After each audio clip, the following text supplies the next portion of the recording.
ये बात तो सच है कि जिस तरीके का पानी इस साल हम देख रहे हैं, ऐसा मैंने तो कभी नहीं देखा है कि मतलब आईटीओ एकदम घुटनों तक पानी आ जाए। आप जिस इलाके में जाइए, राजघाट चले जाइए, आईटीओ चले जाइए, सचिवालय चले जाइए, हर जगह पानी पानी। हाँ, हर साल हम ये देखते थे कि यमुना का जलस्तर बढ़ रहा है और फिर वहां से जो लोग वहां खेती बाड़ी करते थे, पट्टा जमीन पर लेकर वो विस्थापित हो जाते थे, वो फिर साइड में आकर मयूर विहार और उस इलाके में रहने लगते थे। ये मैंने देखा है, पर ये कि मतलब सब कुछ रुक जाए, थम जाए, I have never seen such pictures.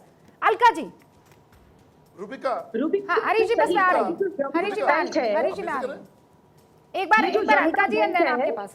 हाँ, यहाँ पर झुग्गियां जो है बहुत समय से थी और ये वायदा रहा अरविंद केजरीवाल का, जहां झुग्गी वहां मकान नहीं बन सकते थे और इनसे लगातार वायदा किया गया कि आपको हम कहीं और बसाएंगे। लेकिन जब बाढ़ आती थी उन्हें नीचे से उठाकर ऊपर लाकर फ्लाईओवर पर झुग्गी बना के रखा गया और फिर वापस वहीं भेज दिया गया। ये खेल 8 साल से चल रहा है। उन लोगों को वहां पर खेती का अधिकार नहीं है, लेकिन वो खेती करने को मजबूर है। लेकिन अरविंद केजरीवाल ने इसे एक बहुत बड़ा जो है राजनीतिक मुद्दा बनाकर हमेशा कि ये डीडीए का लैंड है, ये मेरा काम नहीं है, सिर्फ जो है ये राजनीति की। मैं आपसे फिर कह रही हूँ, आपने कहा ये प्राकृतिक आपदा नहीं है, 3 दिन से बारिश नहीं है।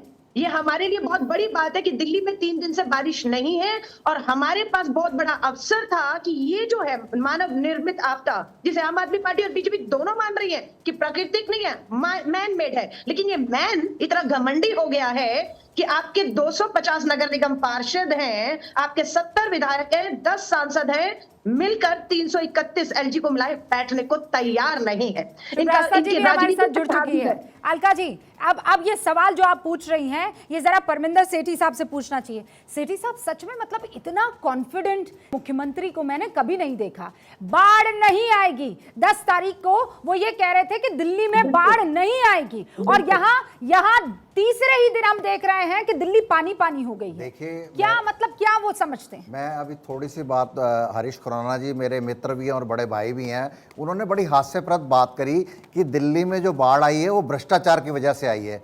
भ्रष्टाचार किसने करा? भारतीय जनता पार्टी की एमसीडी ने, जिसने कूड़े के पहाड़ बना दिए।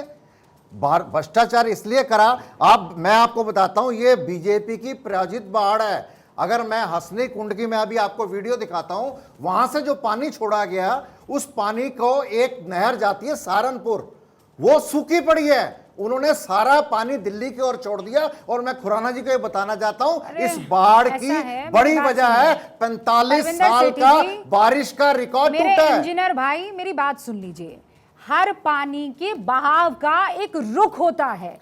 आप लोगों को ये क्या पाठ पढ़ाया गया है? बांध बनाया जाता है, उस रुख को मोड़ने के लिए बांध नहीं है, हथनी कुंड बैराज है। बैराज और बांध में क्या अंतर है मुझे बताइए? नहीं, जो बांध है उसको आप डाइवर्ट कर सकते हैं, वो नहर सूखी है। अरे बताइए ना, बांध और बैराज में अंतर क्या होता है, पहले ये बताइए, क्या अंतर होता है, पता है आपको?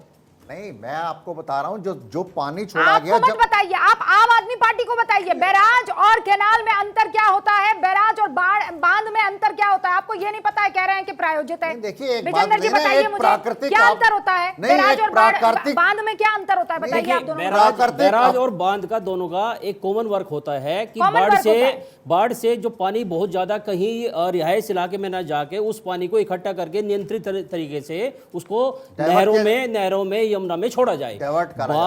बांध हो या बैराज हो, दोनों का सेम काम ये रहता है। अच्छा, इससे बिजली उत्पादन का वर्क भी होता है। अब कहां पे एग्जैक्टली किस पॉइंट को आप पिन आउट करना चाहती हैं वो ज्यादा बेहतर आप समझती है, लेकिन क्वेश्चन ये है कि दिल्ली डूबी क्यों है?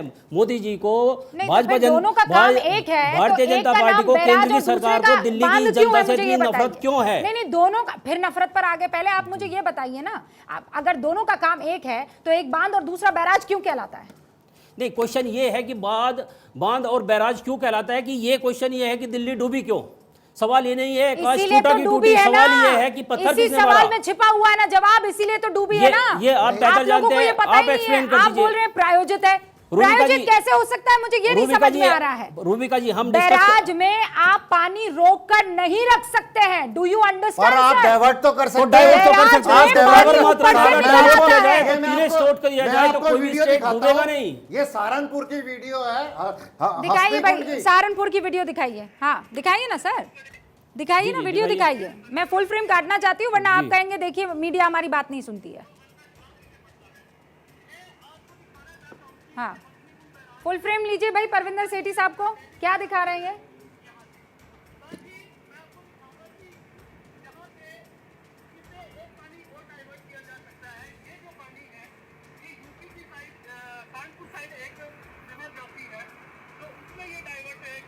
सारा पानी दिल्ली की तरफ जा रहा है। अब मैं आपको हम देखते हैं कि क्या इधर जो कानपुर की तरफ यूपी में जो नहर जाती है उसमें भी पानी नहीं। अच्छा, तो आप ये कह रहे हैं कि पानी डाइवर्ट किया जा सकता था, पानी डाइवर्ट नहीं किया गया।